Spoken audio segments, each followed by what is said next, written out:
Bismillahirrahmanirrahim. L'établir. Ce cours est un résumé simple de ce que tout musulman doit savoir concernant ce mouvement très répandu en France et dans le monde entier.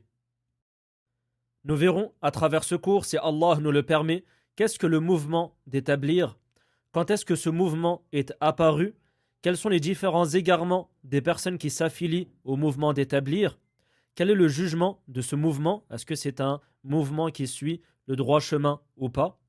Et à la fin de ce cours, nous allons citer quelques exemples de personnes qui s'affilient au mouvement d'établir à notre époque.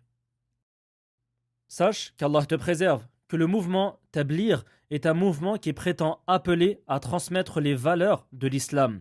Le mot tablir est un mot arabe qui désigne le fait de transmettre quelque chose. Il vient du verbe ballara et c'est le fait de transmettre quelque chose à quelqu'un. Et donc ce mouvement, le mouvement que l'on appelle et qui s'appelle lui-même le mouvement d'établir, c'est un mouvement qui accorde beaucoup d'importance à la prédication, au fait de transmettre les valeurs de l'islam. Et ils accordent beaucoup d'importance à tout ce qui est en lien au comportement que le musulman doit adopter. L'apparition de ce mouvement.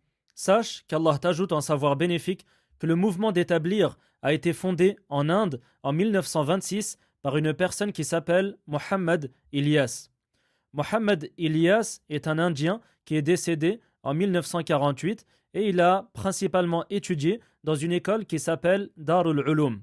Et c'est une école connue pour ses innovations et ses croyances erronées, comme le fait de croire que le prophète sallallahu alayhi wa sallam est celui qui a fondé cette école, et également ils prétendent dans cette école que le prophète sallallahu alayhi wa sallam vient parfois leur rendre visite avec certains de ses compagnons. Et Mohammed Ilyas faisait également partie d'une voie soufie qui s'appelle Al-Jishtiyya, et il avait la croyance des Asha'ira.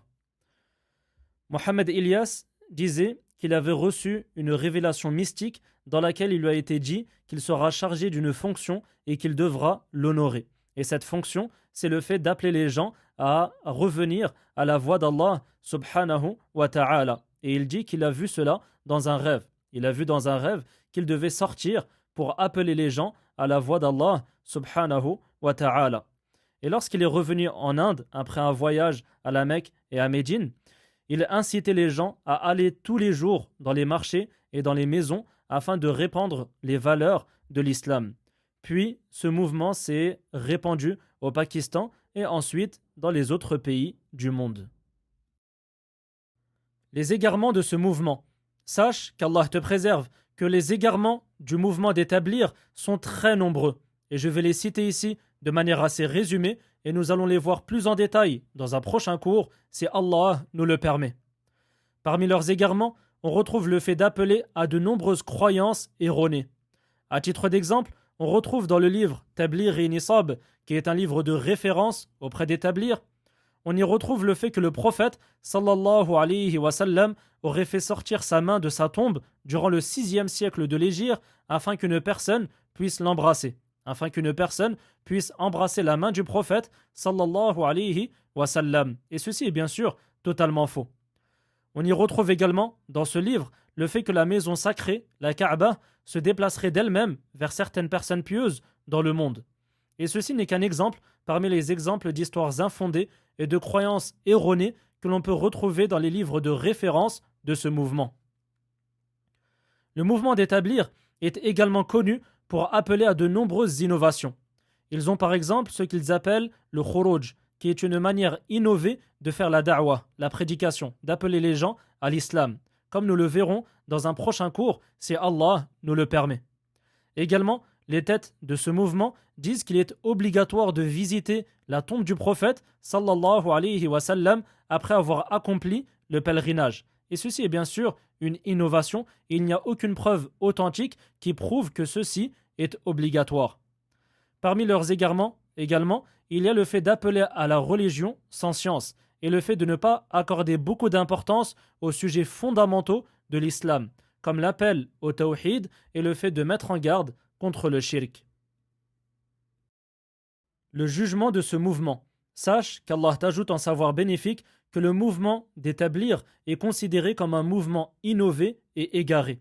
Et de nombreux savants ont mis en garde contre ce mouvement. Parmi eux, on retrouve par exemple Al-Sheikh Al-Albani, Al-Sheikh Ibn Baz, Al-Sheikh Mohammed Taqiyuddin Al-Hilali, Al-Sheikh Al-Fawzan, Al-Sheikh Hamoud Al-Tuwayjiri, ainsi que d'autres grands savants qui ont mis en garde contre ce mouvement et qui l'ont considéré comme un mouvement égaré.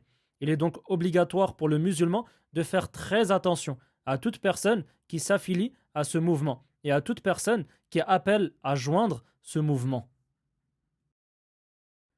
Quelques exemples de tablighis à notre époque. Sache qu'Allah te préserve que le mouvement d'établir est très répandu dans le monde entier. Ils ont par exemple une mosquée en Inde qui est considérée comme le centre de référence de ce mouvement. Et c'est là-bas que l'on peut retrouver les têtes de ce mouvement et c'est également là-bas que des milliers de personnes qui s'affilient à ce mouvement se rassemblent.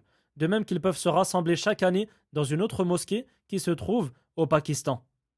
Et en région parisienne, il y a une mosquée qui est très connue et qui est considérée comme une mosquée de référence pour ce mouvement. Cette mosquée s'appelle Ar-Rahma et elle se trouve dans la commune de Saint-Denis.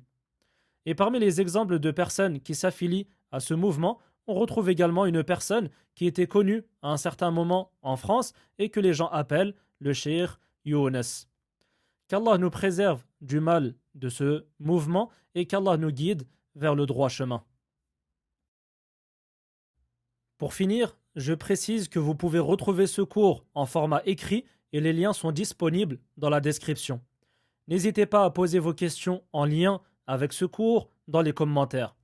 Wallahu a'lam wa sallallahu ala nabiyyina Muhammad wa ala alihi wa sahbihi wa sallam.